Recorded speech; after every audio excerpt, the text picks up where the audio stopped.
make me say how much I want you.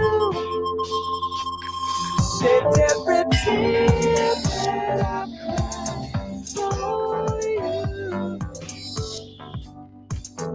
Can't let you go. That's what I should do, baby.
Friends and family, our program will begin shortly. Please take your seats.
evening.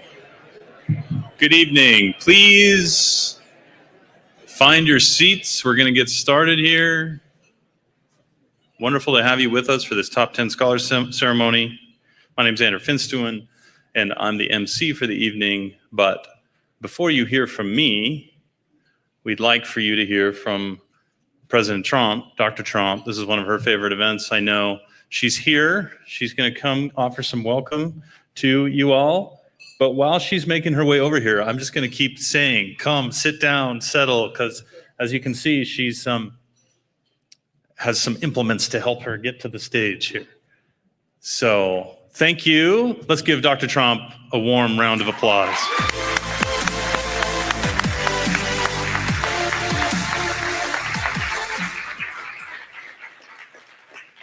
Okay, so my favorite day of the year is Saturday. It's coming right up. But this event, I told someone who has just joined our staff in Alumni Affairs that she just started, and I said, you are so fortunate to be starting now because you're going to see the most amazing things. This is why we do what we do. The extraordinary people that you will learn about tonight will give you hope for the future, will make you feel such excitement about what's coming next for the world, will make you so proud that this university got to be in partnership with these extraordinary human beings who are going to make a remarkable impact. And I can't tell you how proud I am of what this university has accomplished over the last several years, the way that this university has put itself on the international stage because of the excellence of its faculty, staff, and students. The sheer and absolute excellence, but there is nothing of which we are more proud than our top 10 scholars and our students. So I want to tell you that even though I'm kind of trying to save my energy for this big day we got on Saturday, and my staff wasn't entirely sure I could be here today, I tore my hamstring and they had to surgically reattach it. And so I cannot bend at the hip for 6 weeks, which means I have two positions: horizontal and vertical. And so something where people have to sit down, it's not something I can do much of, but I couldn't miss being here to say how extraordinary it is that we have the privilege of recognizing these incredible people today, to thank you for your courage and commitment to do the work, and to thank your supporters and families who are here tonight for being a part of what has made this moment possible for you. So thank you for all you do. Thank you for helping to make Boise State great, and congratulations.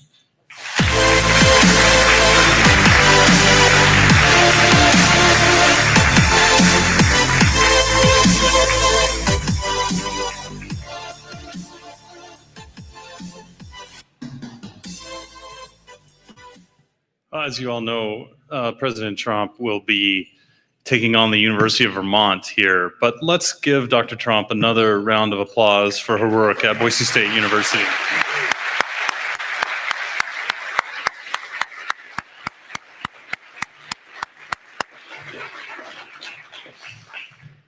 Well, good evening again. It's a pleasure to be here. I've said my name. It's Andrew Finstuen, and I currently serve the university in a variety of capacities. I'm the Dean of the Honors College, and I'm also the Interim Dean of the College of Education. I'll spare you what else I do. On behalf of the entire university and Boise State University's Alumni Association, we're just pleased that you're here and present for this occasion of Top 10. And for those of us joining on live stream, thank you as well for being here. This is our 43rd annual Top 10 Scholars ceremony. And I think, unless my math is off, that means the 50th is the same year, 2032, as the university's 100th anniversary, right? So make note of that, alumni folks and advancement people, 50 and 100 in 2032. Maybe you already know that. I'm not sure what it says about the first 50 years of the university, but the last 50 years, or close to 50 years, we've had top 10. So we'd like to take a moment and recognize any top 10 scholars from the past, or honored faculty who have been, or staff who have been honored as part of that 43-year tradition. Maybe stand up and wave to us so we can recognize your accomplishments.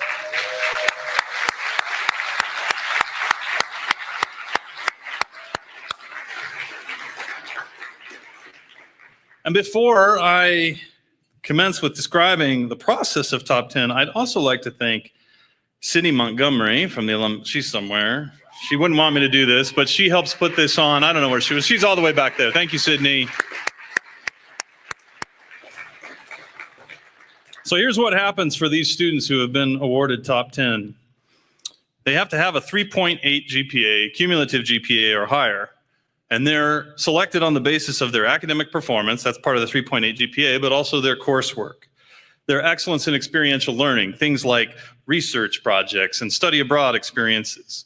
Their service, leadership, and community impact, whether that's through clubs, volunteer organizations, sports, you name it. These students are holistic approach to their education. And then their nominations get submitted to the college, their academic or disciplinary college. And that group evaluates these students on those measures. And then the colleges forward on their recommendations to a university-wide committee of faculty who makes the final selections of top 10. So it is a rigorous process indeed. And I would also like us to thank all of those faculty and staff who support the process at each stage as the students track their way to the top 10 scholars.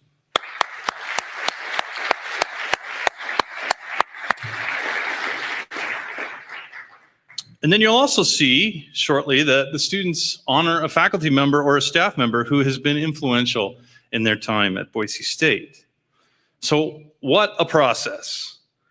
But the process doesn't do justice to the full reality of these students and their accomplishment as top 10 scholars. I like to quote a thinker, I won't name him, some of you know me, know who it is. It doesn't do justice to it. And this thinker says, when we know all causes and consequences of a situation and our role in it, we still fall short of the full understanding of that situation and our existence. What he really means is that this is special. This is a special event, and it's hard to capture that in just the list of an enumeration of what these students have accomplished to get here. Special is a feeling more than anything else, and that's what we're here to celebrate. One part of that special experience that these students have experienced here at Boise State are the all-important aha moments of education. You know what I mean, the light bulb moments that electrify you, electrify your teacher, and whatever local or global impact that aha moment may have. We live in an era where education is greeted with too many uh-oh moments. That is why it's a pleasure tonight to listen to the ahas of discovery, understanding, and human achievement. And to this year's honorees, you are joining a tremendous and wonderful legacy. As you craft and discover the continued success of your journey, we ask that you don't forget us. Don't forget your alma mater. As members of class of 2025, you will soon be one of the many bold, stands for Broncos of the last decade, one of the bold alumni. So wherever you find yourself, explore the array of events and opportunities that the Alumni Association offers, that your alma mater offers when you come back to campus. We're ready to facilitate your ongoing engagement with us. There's nothing better than hearing from you and seeing you and what you are up to. So please do stay in touch. Tonight, scholars will speak of things that mean the most to them. Their families, their friends, their friends who became family, their support system, their honored faculty and staff, their campus community, their experiences in the classroom, in the labs, on stage, in the residence halls, in their clubs and organizations, and on the playing field. These are the elements that create a unique Boise State experience. And they are the forces that help forge the remarkable individuals that we have with us tonight. And I was thinking about this, what a Boise State education means. And the verb educate is derived from Latin with a pledge to bring out and lead forth. And we will marvel at what you have brought out and led out in your journey of education. And of course, others were part of that journey. So we'd like to take a moment and acknowledge the friends, family, faculty, staff members, coaches, and others who have brought out and led these scholars forth. You deserve recognition for the moments, little and large, that you shared, and the quiet and loud encouragement that you provided along the way. So thank you to those top 10 scholars, support systems.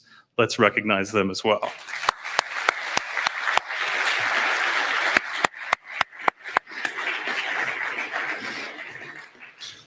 Usually the speaker's blowing hot air. There's a lot of cold air coming back if you see me fumbling with my papers.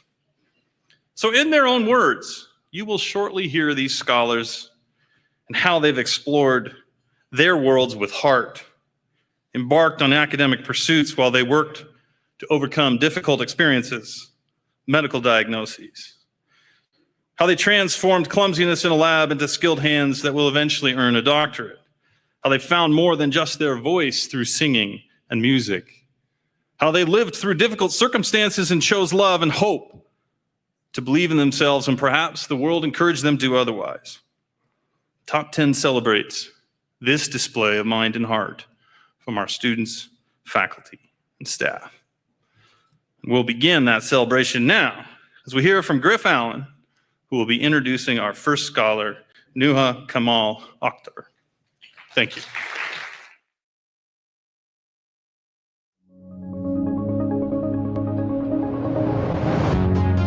I have seen Nuha grow, not just intellectually as a mechanical engineer, just as a person. I have seen her develop over the years that I've known her in pretty amazing ways. And she hasn't limited herself just to academic success. So she has been a huge influence in the College of Engineering on people's success and their experience during their undergraduate careers. When I say she's a leader among leaders, she expects a lot out of herself, and she expects others to work with her on that too. She expects people to be doing their best. The College of Engineering has a tendency to attract some unique individuals, and it's pretty fun. Nuha is a likable person. She is fun to be around. Everybody likes Nuha. And I think that that's a little bit rare to see that degree of success in an individual and still want to hang out with them in your spare time. She's a fun person, and I think that's a really big deal.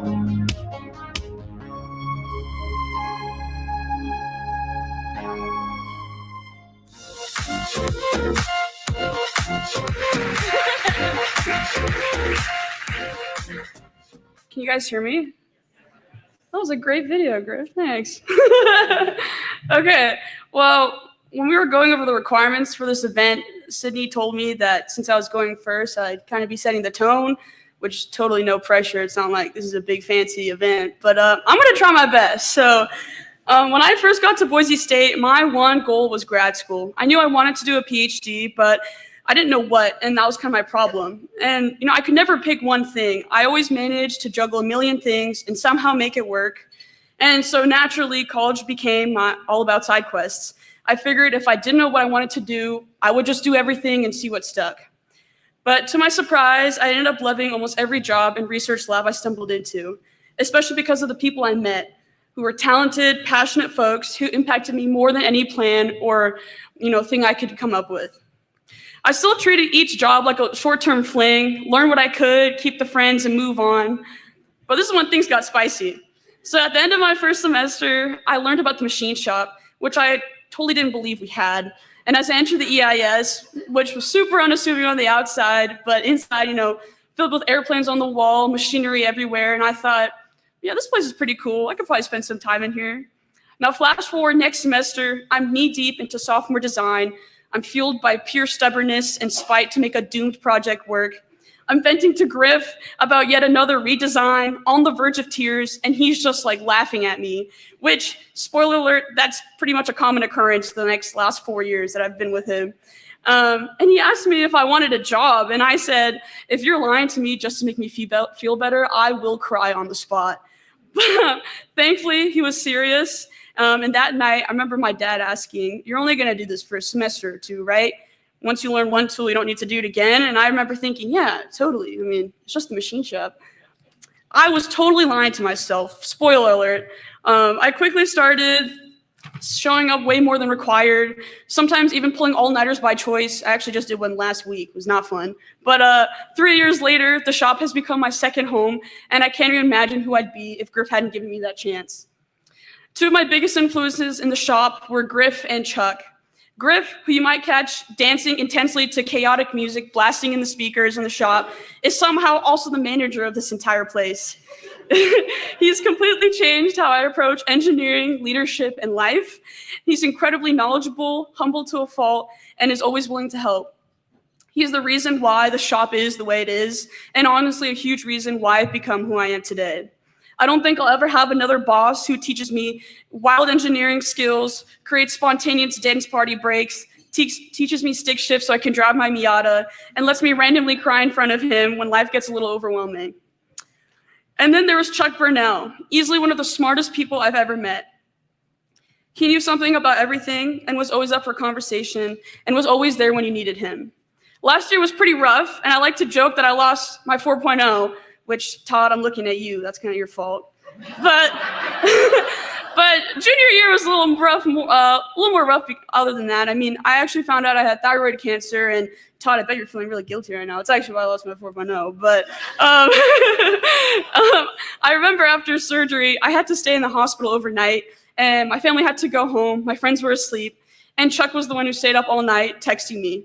He told me terrible farming jokes, which was super random, and suggested I freak out the nurses by saying they removed the wrong organ, which I did not do. So I think about that moment often. And although Chuck passed away later that semester, the way he made people feel seen, supported, cared for is something I'll never forget. And I only hope I can carry that forward. Now, before I get a little too sappy, which I'm doing pretty good, actually, I wanted to thank all my friends that are over here. They're on that table. They all look pretty fancy. We've done a lot of stupid and fun things together, and it's probably been one of my most favorite memories at Boise State. I want to shout out Haley, my best friend. You've been through it all with me. And to my engineering and my non-engineering friends, you guys are pretty cool, and I've learned so much from each of you. I can't wait to see where you guys end up, and I hope you had as much fun with me as I did with you all. And then finally, thank you to my parents, my family, my parents, my sister, my grandparents, my uncle. Baba, thank you for patiently helping me through countless physics and engineering problems and answering my calls even when I forget you're in Singapore at 3 a.m. Mama, thank you for literally keeping me alive between the packed lunches, the sleep reminders, and putting up with my attitude after a long day. You deserve your own reward because only a mother can have that type of patience. And Naira, thanks for tolerating me. I'll miss barging into your room to ask you dumb questions like what outfit to wear, or if you can edit my grad school essays, which for the audience, if you guys need an honest and probably really mean critique, little sisters are the way to go. So, and finally, when I think about my grandparents, I'm amazed how much can change in 2 generations. They grew up during the partition. My grandfather worked full-time while earning his law degree at night, and my grandmother stopped going to school at a young age because it was discouraged. My parents built on that, leaving everything behind to start over in the US, all to create better opportunities for their kids. And now here I am, graduating with a degree in mechanical engineering, a minor in physics, and heading to UC Berkeley for a PhD in mechanical engineering. I'm deeply grateful to acknowledge the generational effort that got me here, and that where I am now has been decades in the making. You know, I think all good things take time, and right now, thanks to my family, my friends, my mentors, professors, everybody, things seem pretty good. And I'm excited to see what more good things are waiting for me. So thank you.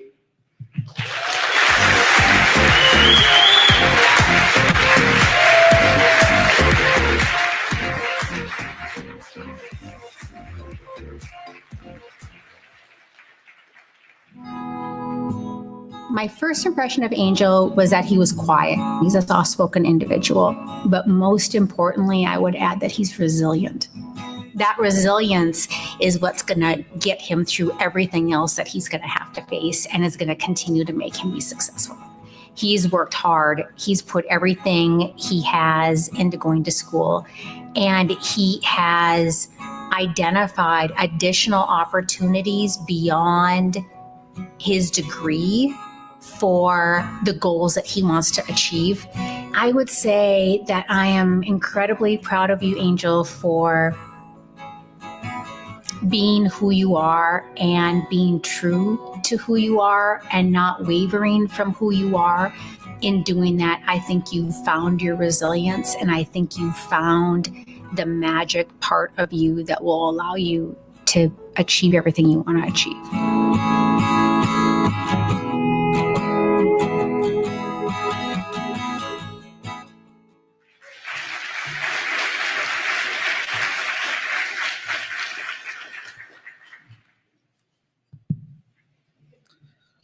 Hello, and thank you for having me here. I've always had a deep desire for more. I didn't always know what more meant, but I knew that I had an obligation to myself and to those who came before me to pursue it. I made a promise early on that I would become the best version of myself. This mindset was fueled by many things, but above all, it was a way to honor the sacrifices made so I can stand where I am today. And then I started to dream.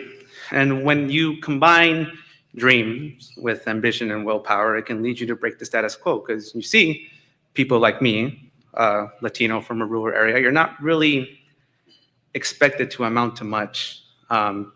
Despite the doubts around me and the doubts inside me, I knew that if the opportunity to be my best self was out there, I had to keep believing. All I needed was a chance. Like most things worth having, the journey came with the crucibles that needed to be overcome. I can't tell you how many times I've failed. There were moments when it felt like I was one step ahead, only to be pushed back 2 steps back. But I never let that discourage me. Because I knew the future I wanted was still worth fighting for.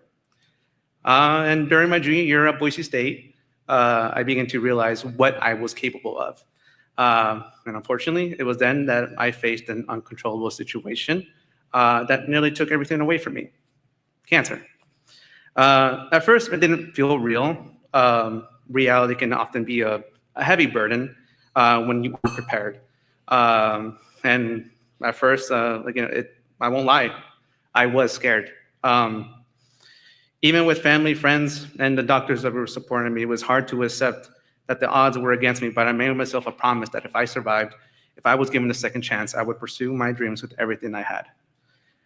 I am grateful to say that I am now in remission, and that promise to give my all still drives me today. So why am I telling you all this? Well, it's because from the moment I was born, expectations were placed on me, expectations that I was not meant to fulfill. And time again, I had to prove the odds didn't define me. It didn't matter how heavy they were stacked, as long as there was chance, there was hope. And that's precisely the point, it's hope. This life isn't perfect. Challenges will come. What matters is whether we rise to meet them. I stand before you as proof that ambition and will can overcome even the most overwhelming adversity. And to Dr. Bostaff, thank you. I still remember the first day when we met. I was a confused transfer student. I missed orientation, by the way. And I was just looking for a quiet place just for me to have my remote class.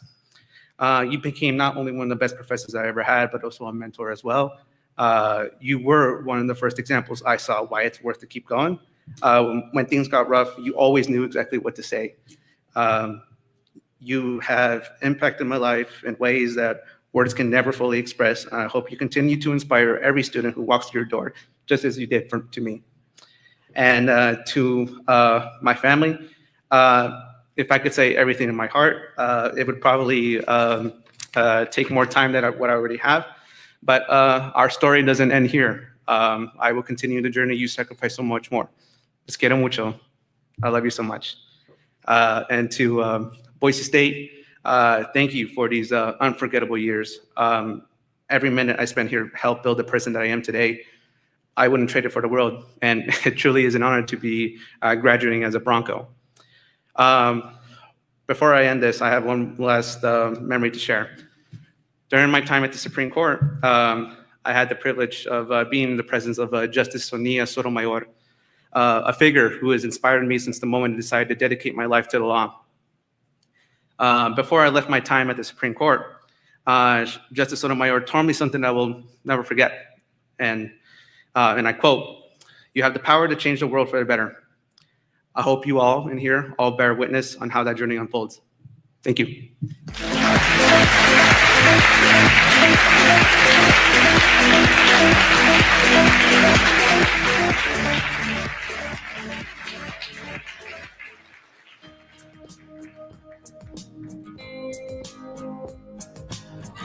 First impression of Sarah is like, she's always happy. She's got a huge smile, pays a lot of attention to detail, and she wants to get it.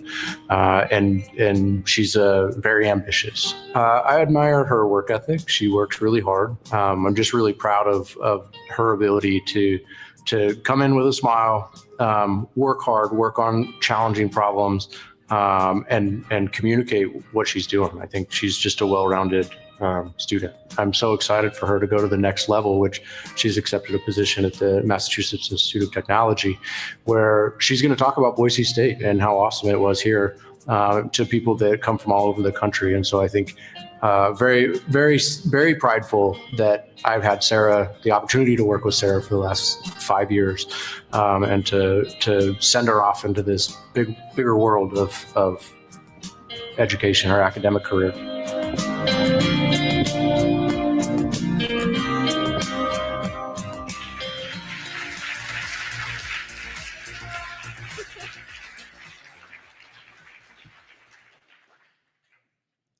5 years ago, I did not know what a material scientist even was. I definitely didn't think I'd be making nuclear fuel or talking with US senators about our country's energy future. But Boise State has a way of helping students grow in ways they never expected. And tonight, I'm honored to reflect on this journey while being recognized among this year's class of top 10 scholars. Growing up in Meridian, one of the most defining opportunities in my life came in my senior year in high school, when I interned in the Advanced Materials Laboratory here on campus, conducting research on materials for extreme nuclear environments. Yes, you did hear that right. I started doing nuclear research in high school. And it turns out it's nothing like the leaking radioactive waste you saw on The Simpsons, but it's actually the best form of energy we have available. As I came to that realization, I was mentored by several of the people here tonight, including my faculty research advisor, Dr. Brian Jaquez, my lab manager, Alyssa, and my grad student mentors, Scott and 2020 Top 10 scholar, Kaylee, who generously gave their time and energy to mentor a high school student in hands-on scientific research. And boy, did they have their work cut out for them. I stripped bolts, forgot to record data, and was just generally kind of clumsy, but they never gave up on me. They reminded me again and again that I belonged in that lab. And that mentality has carried with me throughout college, reminding me to take chances and seek out new opportunities. Now, I'm preparing to pursue my graduate studies at MIT in Boston. I've never lived anywhere but right here in Idaho, like many other Idahoans. And frankly, I'm a little nervous to move to the East Coast, where people confuse my home state with Iowa and immediately bring up the blue football field and the New Year's Eve potato drop. But I think back to my mentors in the lab who encouraged me to try new things. And I know that my journey was made possible directly due to their mentorship. But for as much time as I spent in the lab, I also took away from college some unforgettable memories in the classroom. Something unique about the Micron School of Materials Science and Engineering is the tight-knit community that you won't find at any department of any other university. To give you some perspective, my graduating class consists of 11 students. Since my junior year, we've taken all of our core classes together, like thermodynamics, kinetics, and mechanical properties of materials. This type of small group environment has allowed my education to be extremely personalized and hands-on in a way that really helped me grow as a student. In particular, I'd like to thank some influential professors who really leaned into that community aspect. Dr. Harold Ackler and Dr. Amy Mole, who played a direct role in sparking my passion for material science and motivating me to continue into graduate school. While material science has been the central focus of my education, an important component of my learning also happened not in a classroom where the whiteboard is full of calculations, but rather in the Honors College, where we learned mostly through our class discussions. For example, the Honors College gave me the opportunity to take a class with Dr. Ann Campbell about Jane Austen literature. And yes, we did have extensive conversations about Mr. Darcy. This course and others through the Honors College showed me that education is more than math and science and taught me the importance of developing lifelong friendships. Speaking of lifelong friendships, I'd like to end this speech by thanking my best friends. Casey for Sunday morning hot spring runs and Taco Tuesdays, Aubrey, Anna, Emma, and Lauren for Monday morning coffee at Hyde Park and late night ice cream runs to the Still on the weekends, and let's be honest, many weekdays because there's always time for ice cream, and Ella for the utmost studious, most on-task study sessions at the library, and Kaylee for growing from my mentor to one of my best friends for life, and for casual walks around the White House when I come visit you in DC. I'd also like to thank my mom, dad, and brother. It's been such a joy to go to college so close to home. And I'm not just saying that because I got my laundry done for free as a freshman. Thanks, Mom. Finally, and perhaps most importantly, a big thank you to my faculty mentor, Brian, for inviting me into the lab in high school and keeping me around ever since. A big takeaway from this experience is to buy a house across the street from an engineering professor. Your kids will be set for life. But in all seriousness, this formative experience altered the course of my life forever. And I'm so grateful for the people that are here and for those who were unable to make it, because each of them have set me on this path and were part of the memories I made along the way. Congratulations to the other top 10 scholars here tonight, and thank you, Boise State, for being a part of my journey.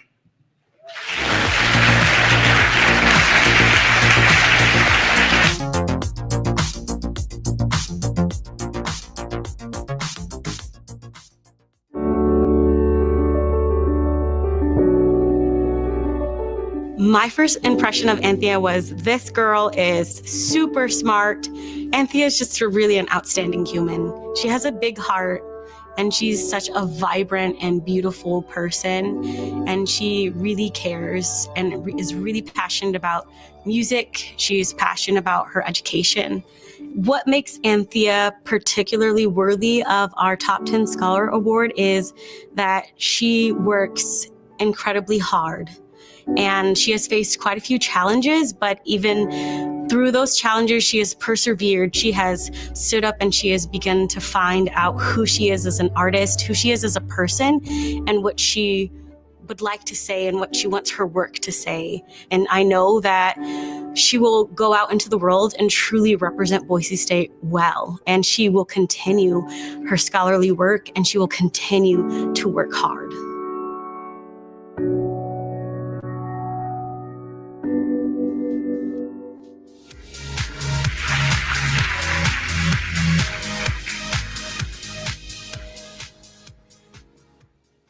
The saying goes, it takes a village.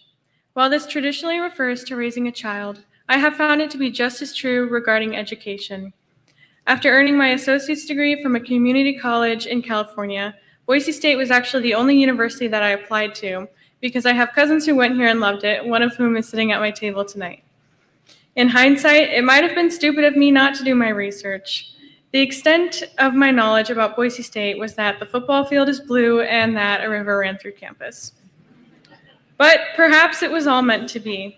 I firmly believe that God has a plan for each of us, and I am so grateful that He led me here. I have truly found my village. My village consists of several different kinds of people. Some remind me to get enough sleep, drink enough water, and sit through countless performances such as my partner Ryan. Some pick up the phone when I call at random, needing to vent through tears, such as my parents and my best friends. Others check in with me and let me know that they are there for me if I need anything at all, such as my family and my friends from the Bronco Catholic Center that I have grown to know and love. Some, though, take me as I am, no matter the baggage I carry, and help me to see the warrior inside of me that is always still fighting, such as Dr. Christina Mancini. Proverbs chapter 27, verse 17 says, "As iron sharpens iron, so one person sharpens another."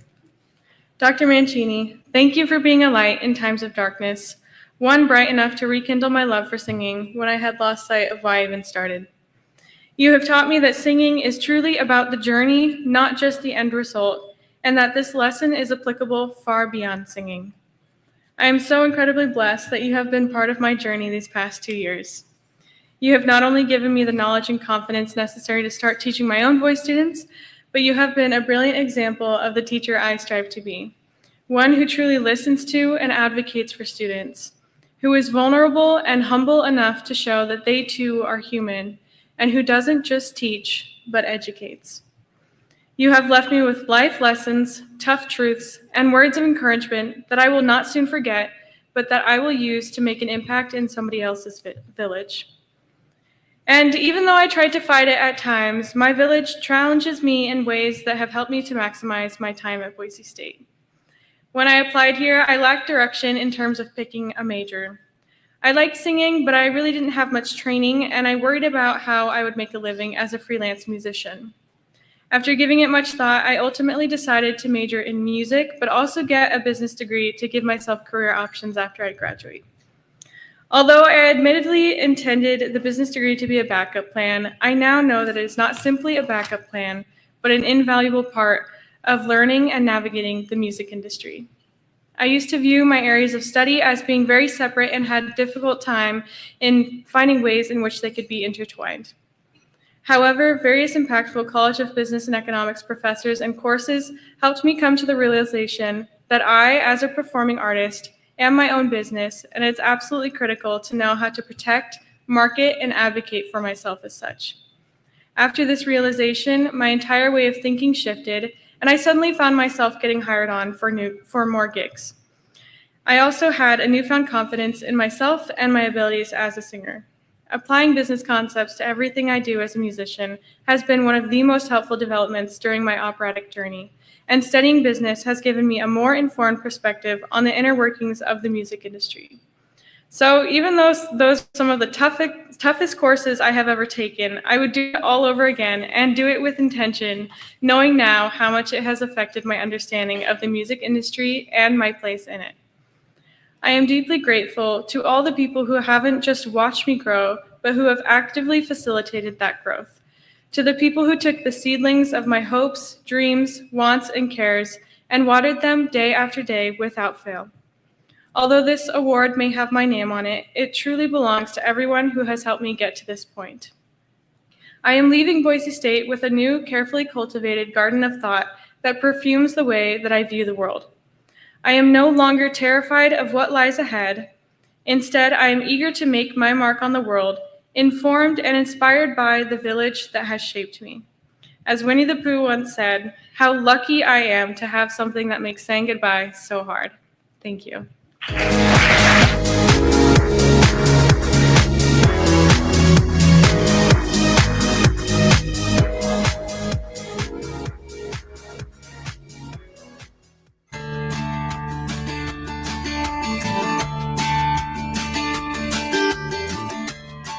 Danila, she's very courageous, but she's very self-effacing.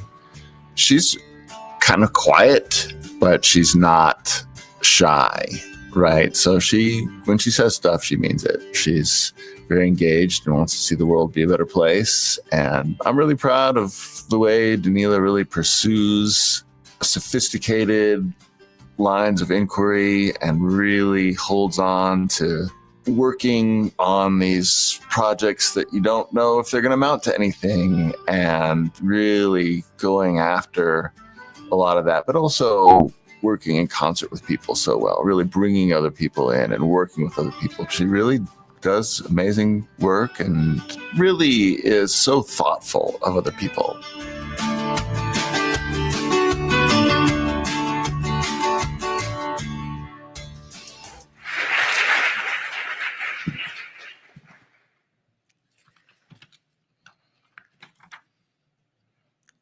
Hello, all. Thank you for joining me this evening.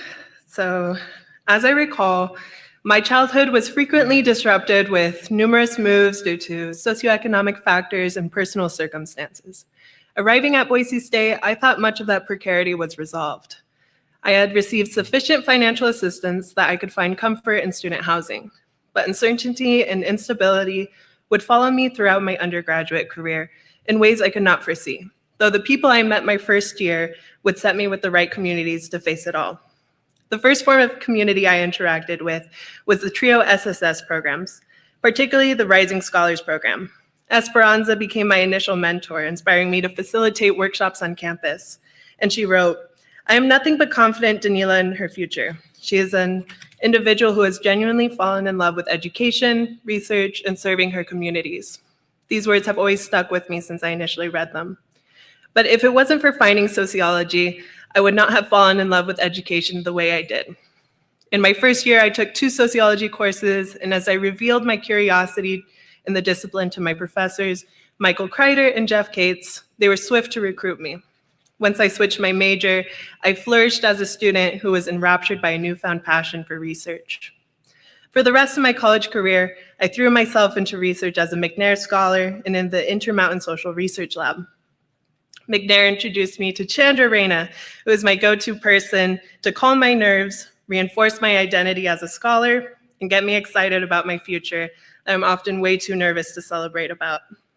In my research lab, I was thrown right into the water, but I grew so much because of it. My faculty mentor, Arthur Scarrett, challenged me to develop ideas and work on projects that developed many of my current interests. He fostered invaluable research experiences I am without a doubt indebted to. So later on, in my second year, when I was faced with the tremendous difficulty of learning about my father's cancer diagnosis and the passing of my roommate, Rachel, I felt at a loss to say the least.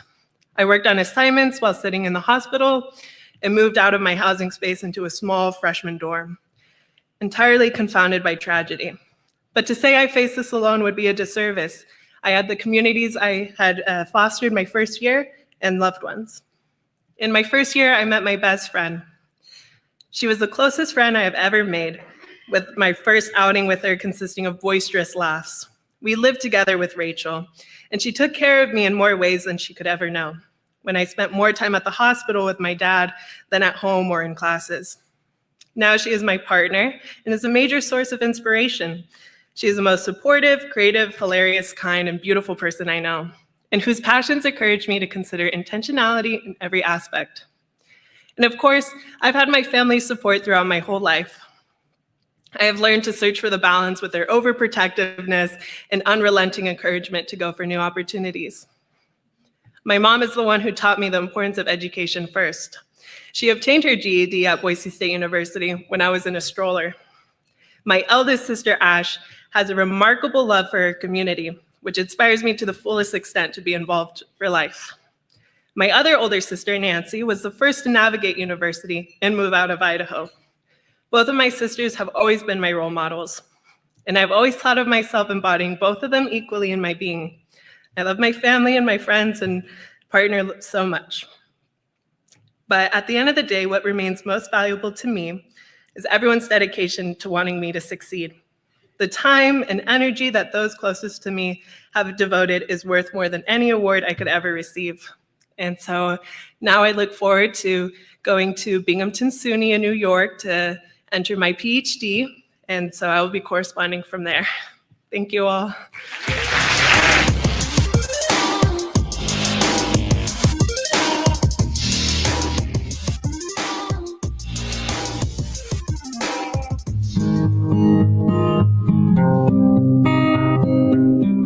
Nick is highly intelligent and capable, but very humble. And his compassion and kindness to others shines through in everything he does. Nick adds to that the desire to help others succeed. So Nick, I am most proud of how well-rounded you are. So many of our conversations would ebb and flow between what we needed to accomplish in our meeting and books and music and movies. You'd bring me up to speed for the current era at times. And I'm so proud of you in that with everything you do and everything you're capable of, you are humble. You don't lord it over others. You are there to help them, and your goal is to make the world better.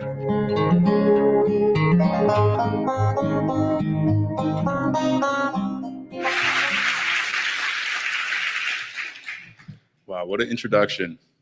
This is a big, scary room, but it's full of people that have been a part of a community that have gotten me to where I am. When I came to school, I was honestly an introverted, scared kid, and I've come a long way since then. So thank you, Kathy, for the warm introduction. I am beyond honored to be up here today among so many incredible students. This really is a full circle moment for me, as I've actually attended the ceremony the last 2 years, and I've drawn inspiration from the winners. Sorry, Sydney, but my first year I actually came for the free food. But I remember coming home that day and thinking about everything that the winners had talked about and setting the goal of becoming a top 10 scholar one day. So to be up here today is an incredible honor. It's a dream come true. And I'm just so thankful for this incredible opportunity. As I reflect on my time at Boise State, I'm flooded with so many lifelong memories that I've made along the way.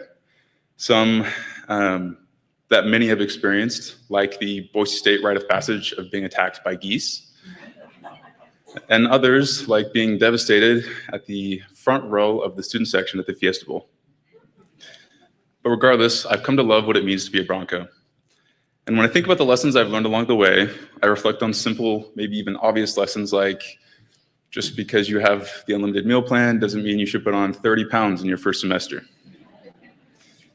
But I also think about the greater lessons that I'll carry with me throughout my life. One that comes to mind is my elementary school motto that I've come to live by. It reads, "Shoot for the moon. Even if you miss, you'll land among the stars." Although inherently simple, this quote drove me to say yes to every opportunity in college. It's led to 5 internships, being a part of 10 different clubs as a leader, competing in 11 different competitions, completing a program at Harvard Business School over the summer, and 1,923 emails sent over 4 years. If you ask my friends, this is also probably the leading cause for my concerning amount of gray hair as a 22-year-old. But another that I've come to preach is achieving your goals by helping others achieve theirs. By far the most rewarding and character-building things that I've done in my time at Boise State have involved helping others. Whether leading student organizations, helping the underprivileged, mentoring underclassmen, advocating for scholarships, or just showing up for others, I found the most meaning in building community. In fact, out of every top 10 scholar ceremony that I've been to over the last 3 years, the key theme is always around growing with your environment. As I take the next step and lead this community, I know that I can always return and feel at home on the Blue. Although graduating and knowing that I'm going to leave Boise is this confusing plethora of emotions, I know that this is not just the end of a chapter in my life, but also a launch pad into what's next. I want to close by thanking my long list of people that have been instrumental to my time at Boise State. So I'll start by thanking my honored faculty, Kathy. Kathy, thank you for always having a relentless effort to enable my success. Thank you for showing me the importance of service, always letting me catch up with you when you have a million things to do, and for always being my advocate. I am so sorry for making you write 6 letters of recommendation in the middle of tax season as a tax professor. Thank you, Mom, for always cheering for me, and thank you for letting me come home and steal eggs and chicken when they got way too expensive. Thank you, McKenna, for being my rock and for always cheering for me. Thank you for making sure that I don't bite all of my fingernails off when I get stressed. Thank you to my fellow club officers who taught me how to be a leader, and thank you for believing in something bigger than yourselves. Thank you to my roommates, Joe and Jaren, who are probably on live, for letting me stack the drying rack multiple levels tall until it turns into a leaning tower when I'm stressed. Thank you for letting me steal your bananas when I'm short on groceries. Thank you to Jeremy for gaslighting me for months into squatting 400 pounds and for listening to me vent every single week. Thank you to my generous scholarship donors who have enabled my collegiate journey and supported me and believed in me financially. Thank you to the countless other professors, mentors, coworkers, students, peers, and every other person that has helped me get to where I am by creating a comprehensive support system. Lastly, thank you to Dad. Dad, I'm sad that you couldn't make it here tonight. Thank you for raising me right and from wherever you are, watching over me through the hardest times. To my fellow top 10 scholars, I can't wait to see what direction each of you take. I'm certain all of you will accomplish incredible things, and I can't wait to see what's next for all of you. Go Broncos.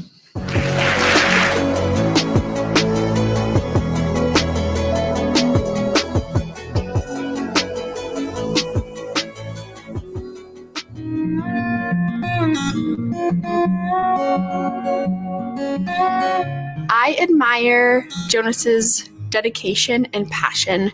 I have seen over the past 4 years him bust his butt to get where he wanted to be. I've seen him take medical assistant positions and work in cadaver labs and be an honors college peer mentor. And every opportunity that was thrown his way, I have seen Jonas take it and be excited about it no matter what the hours or commitment looked like. I have seen his character development a lot over the past 4 years. I think he is also one of the most humble people that I have met. It's funny, we went and were having a conversation with some donors, and he mentioned that, he did really well on his MCAT, and I had to step in and say, no, Jonas got a 519 on his MCAT, which is the top 96 percentile, which is a huge deal. And so I think just that humility that he has through everything that he does makes him really unique. And I truly believe we are very fortunate to have him as a doctor in the future and just in the medical world, caring and advocating for those around him.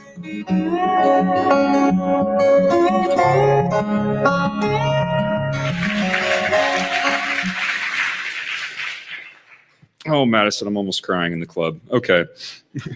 Thank you. First off, I want to start by saying how grateful I am in receiving this award and to be graduating from this fine institution in regular dress socks instead of socks decorated with toilet paper and surgical masks like last time in 2021. Well, there is a draft. I stand here today as a proud Idahoan representing what's possible when hard work and determination meet the opportunities presented by this university and the incredible people within it. I don't want to undermine my hard work in pursuing my goals of attending medical school and trying to become a surgeon, but the simple reality is that my accomplishments represent the generosity and humility of countless others who have made sacrifices for me to be here today. So I'd like to use this stage to recognize them because otherwise I would not be here. Number one, thank you to our incredibly generous university donors, especially to Dr. Marianne Reynolds, the Kings, and Kenny and Suze Bolton. Your financial support in covering tuition and travel fees has allowed me to expand my learning experiences well beyond the classroom and into real life. To be sponsored by a donor not only means to receive financial support, but to have someone believe in what you're capable of, so much so that they're willing to invest in your future, and that's invaluable. Whether it be from the goodness of your hearts or tax breaks from the feds, thank you for funding our education. Don't worry, it's funny too. Number two, thank you to Dr. Alan Albig, the principal investigator who oversaw my research in molecular biology. Thank you for taking me in, having not completed an upper-level biology class at the time, and putting up with my constant smiling and nodding when I had literally no clue what was going on. Like, not at all. I eventually got the hang of it in your lab and was able to learn the intrinsic value of working to contribute to academia, as well as the importance of patience and anger management when my experiments would fail for no reason.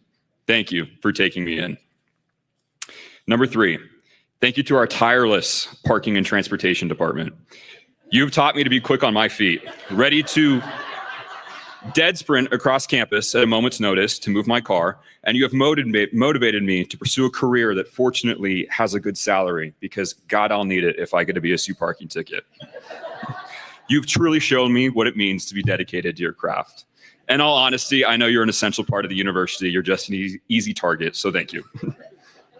Number four, Thank you to everyone at Initial Point Family Medicine, with a special thanks to Taryn Saddam. She's on live. She's an OR nurse and couldn't make it out. So hello, doctors. Taryn likes to say we met over a body, but forgets to tell people we met working in a cadaver lab. So that's fun.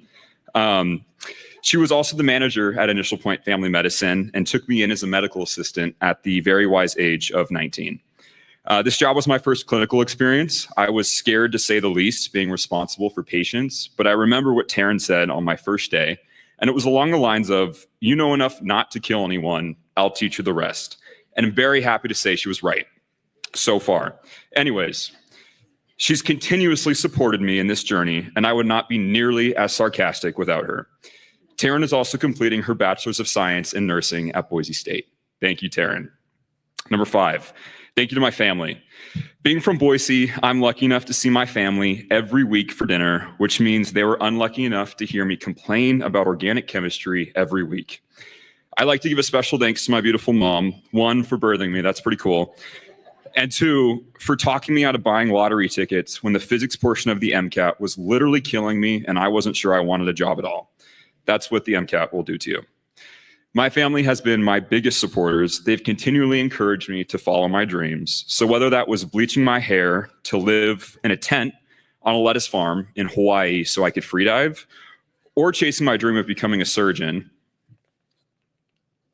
and hopefully chasing dreams of getting better at turning pages, I'm lucky enough to say I have felt supported in every endeavor I've ever pursued, as very, very random as some of them may be. And finally, the reason I'm here today, thank you to Miss Madison Cunningham, the most selfless person I've ever met. If it weren't for your commitment to my success, I would not be applying to medical school as the applicant I am today, and I'm not even sure I'd be at Boise State. Madison has continually sacrificed her time and just a little bit of her sanity living in the dorms as a faculty in residence, ensuring that each student feels at home in this university, and she's done the same for me. Your impacts on myself and others are like that from ripples of a stone thrown into a pond. Your tireless dedication to ensuring that each student succeeds is changing the world one ripple at a time. I'm proud to have you here as my mentor, and I'm more proud to call you my friend. Thank you. There's more thank yous. There's a lot. Thank you, though. As I continue working as a medical assistant in oculofacial, plastic, and reconstructive surgery, no, I cannot get you discounts, while also preparing my medical school application, the incredible support I've received will not be forgotten. Thank you to everyone in this room and beyond. Myself and the other scholars would not be up here without you. I'm lucky enough to say that I have never had someone in my time at this university doubt what I'm capable of setting my very, very stubborn mind to achieving. Thank you, Dad, for that. And that support alone is incredible. I hope you all continue to support others in your life who are working hard to accomplish their dreams. We all stand to benefit from the dreamers of this world. In fact, we need them and their ideas to survive in our rapidly changing world. Thank you so much.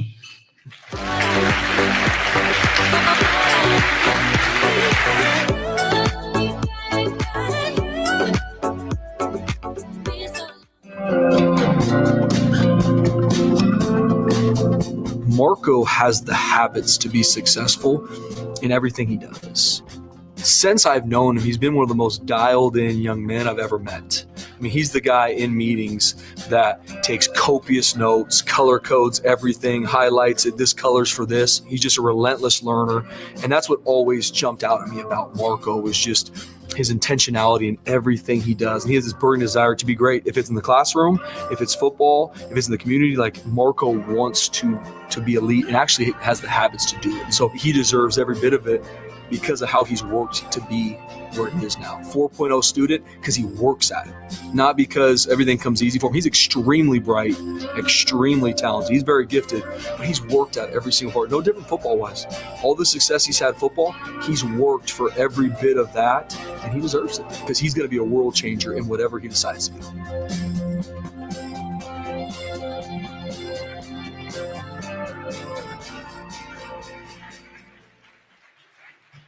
All that's kind of news to me. Don't really hear that kind of praise from Coach Steve too often, so thank you, Coach.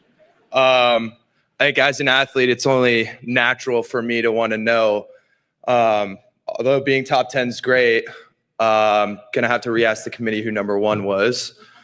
For those that know me, I don't really like talking about myself too much, so this will definitely be interesting. But yeah, talking about the student athlete experience, it is definitely super rewarding, and on the outside, we can be depicted as kind of larger than life individuals to kind of just represent whole communities on a national stage. It's an opportunity for us to showcase our talents, achieve our dreams, and get a degree. While all these hold true, there's a lot of work, pain, and suffering to achieve this kind of level. For those of you that don't know what a student athlete experience looks like behind the scenes, usually it consists of work days longer than around 14 hours, intense amounts of pressure to perform on the field in the classroom, and a balancing of your social life and responding to consistent adversity. With that being said, if I were to describe my college experience in one word, that one word would probably be struggle. Throughout my journey and career, I've struggled to succeed, achieve the things that I wanted to achieve, and most of all, be happy. Each year was a defining moment that required me to think internally and make specific or significant changes to my habits. Freshman year, I struggled to adjust to a new environment by balancing school, sports, and a social life. Sophomore year, I tore my ACL and missed out on all of football season. Because of the commitment that we have to the team and the sacrifices we have, this led to the toughest mental, social, and spiritual battles I've ever had to endure. The following year, my junior year, I broke my foot and missed out on the second half of the season. This led to another year of sitting on the sidelines in others' shadows and in a period of what feels like extreme isolation. Senior year turned out to be a test of my resolve and commitment to the team as I stepped into new roles and sacrificed what I wanted personally. As you can see, my professional and personal development has come from a long line of mistakes and things out of my control. Having to play catch up and living into the shadows of others' success was a difficult thing for me to handle alone. With these tests of faith and commitment, I learned so many valuable lessons that I've applied to my everyday life. One, you're not defined by your mistakes or what happens to you. You're defined by how you respond to them. Two, there's something very beautiful in the struggle. And three, probably the most important one here, is that you can never do anything alone. With God, anything is possible, everything happens for a reason, and you are always forgiven. By applying these lessons, I was able to achieve all conference honors, all American honors, leadership roles on the football team, develop and grow a business, and achieve academic excellence. This summer I will have officially launched my mobile application for student athletes as I help to navigate and automate their taxes, as well as budget their income and make smart financial decisions in a changing environment in athletics. I'm also applying myself to the Trailhead program to continue to develop and scale my business. In that time, I'm really excited to commit my senior season towards making a run at NFL opportunities. As I look to follow my passions, I will continue to be a part of great cultures at this university and build a great culture within my business. With all that being said, from the bottom of my heart, I want to thank everybody that's been a part of my journey. I want to thank the university, my coaches, my teammates, my family, and the people of Boise for giving me more than enough chances to succeed. This place never gave up on me and has provided me with values that I can always rely on in the next chapters of my life. I love the people of Boise, I love this university, and go Broncos.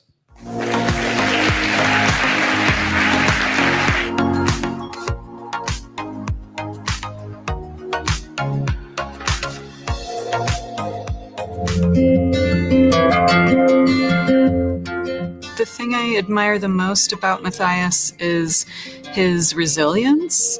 He has dealt with a fair amount of personal challenge in the time that I've known him, and he has navigated it really gracefully. He has overcome so much in his life in order to achieve the accomplishments that he's achieved.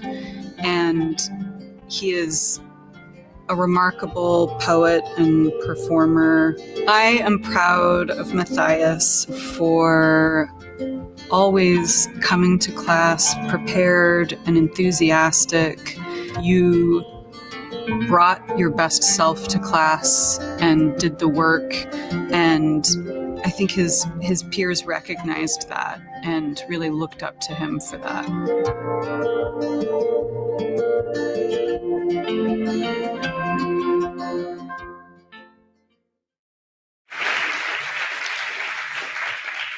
Oh, this is so much scarier than I thought it would be. Borderline personality disorder, a mental disorder characterized by unstable moods, behaviors, and relationships. Symptoms include emotional instability, a sense of worthlessness, deep insecurity, low self-worth, and impaired ability to maintain relationships and impulsivity. It is generally caused by severe and repeated childhood trauma. At age 21, during my sophomore year, I was a very sad man. I'd come out as a transgender man, which resulted in me being effectively disowned from my biological family. I had to couch surf, living with family friends in Kuna. And for those of you who live in Boise, you realize that Kuna's far away. It was in this ballroom where my life changed.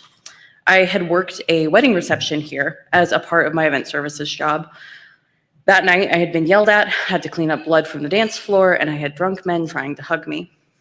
At the end of the night, I looked across this very ballroom. Empty glasses, trash, half-eaten desserts.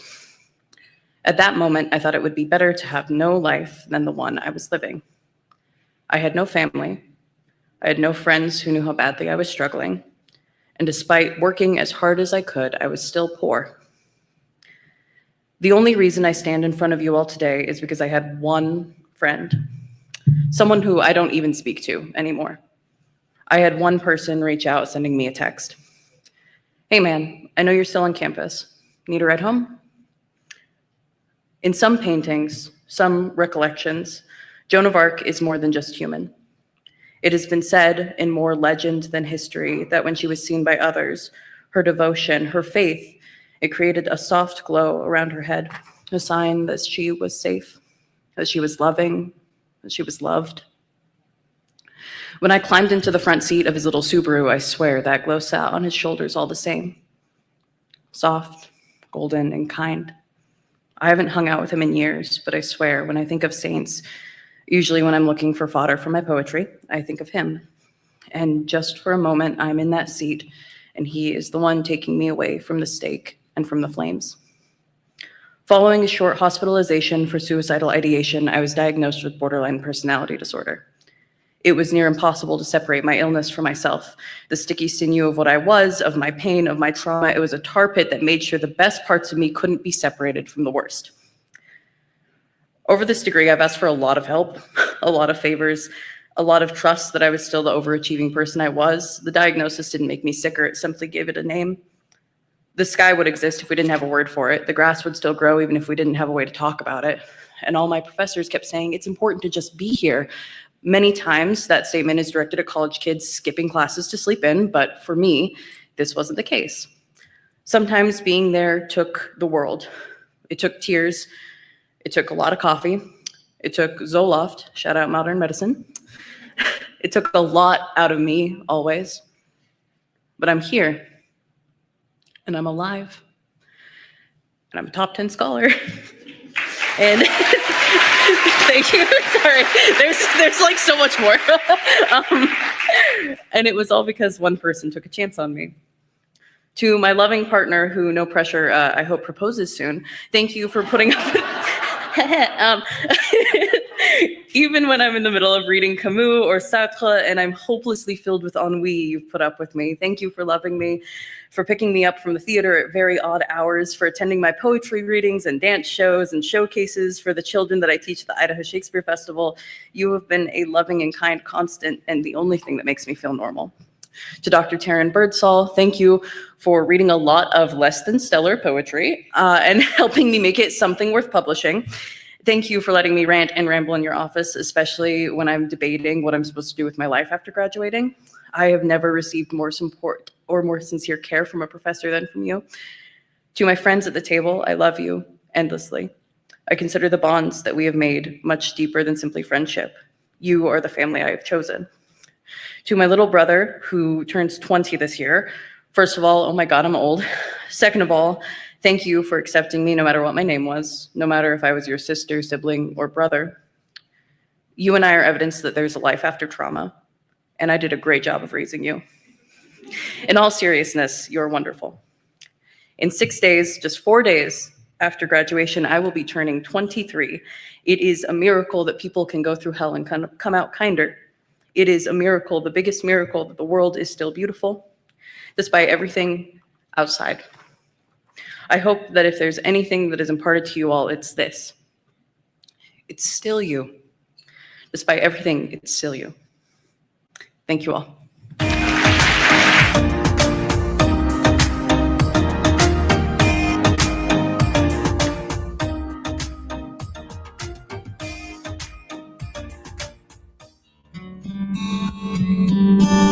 My first impression of Stella was that she was very curious and very passionate about what she was learning. She seemed to always want to know more, and she was just an amazing collaborator in the class with the rest of the team. She really understands that teaching is an intellectual pursuit. She's really committed to researching and finding answers to questions about teaching so that she can use it to help students better improve their learning.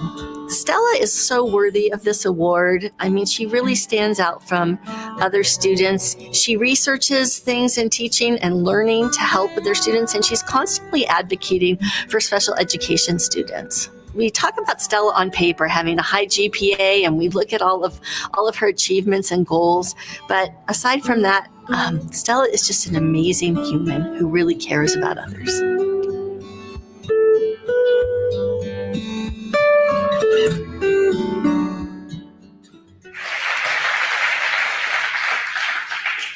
First of all, hello everyone, and thank you. And Sherry, that was so beautiful. Thank you so much. Oh my goodness.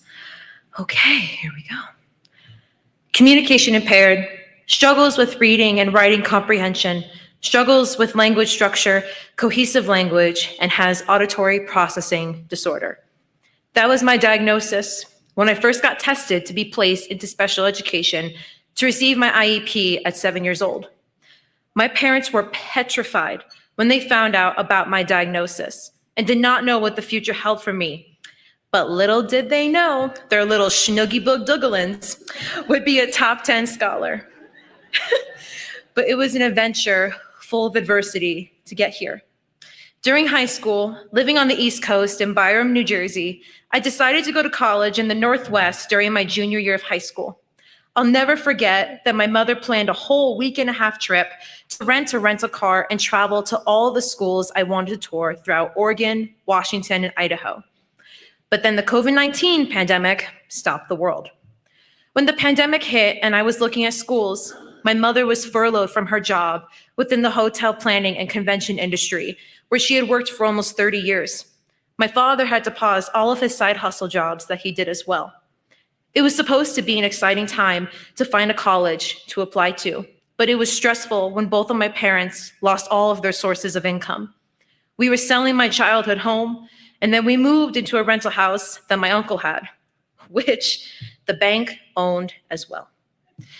It was an uncertain time for my family, but honestly, it was the start of our next adventure. When applying for colleges, I only applied to Boise State, taking a significant risk by applying to only one college. But when I got the email, opened it, and immediately saw the blue and orange confetti explode on my computer screen with the email saying, "Congratulations on your acceptance into Boise State University," I was more than ecstatic to become a Boise State Bronco. After I graduated from high school, my parents and I packed up everything we had in New Jersey, drove across the country, and moved to Boise, Idaho to start our journey. When I started my freshman year at Boise State, I had many options for how I wanted to start my college experience. What I loved most about Boise State was its diverse opportunities for research, innovation, volunteer work, and diverse organizations and clubs to get involved in. If not for my exceptionality in schools class that I took during my first semester of college, I would not have met Lisa Beamer, who introduced me to the You Create program at the time and helped me apply to become an emerging teacher researcher.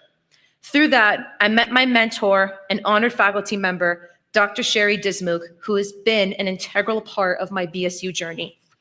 Thank you, Dr. Dismuke, for believing in me when I did not believe in myself. Thank you for reminding me that my learning difference does not define me.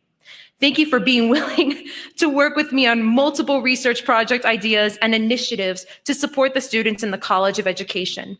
Thank you for being there when I had questions and concerns and supporting me throughout my academic success. Most importantly, thank you for making a difference in my life and seeing something in me that I didn't see within myself. Someone who is going to do something great. To the Honors College, thank you for supporting and encouraging me throughout my academic career at Boise State. Thank you for seeing something in me and choosing me to be an honors student. Thank you for especially supporting me financially by having me be a recipient of the Thelma Brown Endowed Honors Scholarship for the past 4 years. I am forever grateful. To my parents, I'm gonna make sure I don't cry up here. To my parents, the two people who mean the world to me, thank you for guiding, loving, and supporting me on my college journey. Thank you for holding my hand every step of the way and reminding me, as my father always said, Stelly, you are more than beautiful, you are accomplished. Never forget that you are accomplished. Thank you for being the example of what every parent should be. I wouldn't be here without your love and determination. To my first and second grade teacher, Dina Macho, family friend, Dr. Christina Olson, and my beloved grandmother who passed away during my sophomore year of high school. Thank you for playing such an integral role in my life since my diagnosis. Thank you for uplifting my family and reminding us that my learning difference will not derail my life. To the rest of the people at my table, Kayla, Lauren, Kai, Jordan, Brianna, Tabitha, Dory, I love you all. You mean everything to me, and I love you all from the bottom of my heart and soul. You all have played a significant role in my life and have been part of my journey. I adore you all sincerely. Now that my parents and I have lived in Boise for almost 4 years this July, I can proudly say that my mother has started her own company called EvolveCon and has over 20 clients and has beaten her previous company for the 2 biggest clients in the US hotel travel and convention industry. Come on. Yeah. My father plays in bands locally and is living his best life as a musician. And here I am today in front of you as someone who beat the odds with her learning difference, communicating with all of you, receiving top 10 scholar, and recently accepting a position as a lead special education resource teacher at Sacagawea Elementary School based in Caldwell, Idaho, working with children with diverse learning differences. Sacagawea Elementary School is a Title I school and also a community school with a school population that is predominantly 75% Latinx and low socioeconomic income. I am beyond thrilled to work in a school that is making a difference in the lives of children inside and outside of school. I am just honored to be working with kids just like me. Mom, Dad, we truly made this journey the best journey to go on. I wouldn't have it any other way. We made it, we did it, us 3 against the world. I love you eternally, forever and always. From me, I love you. Thank you.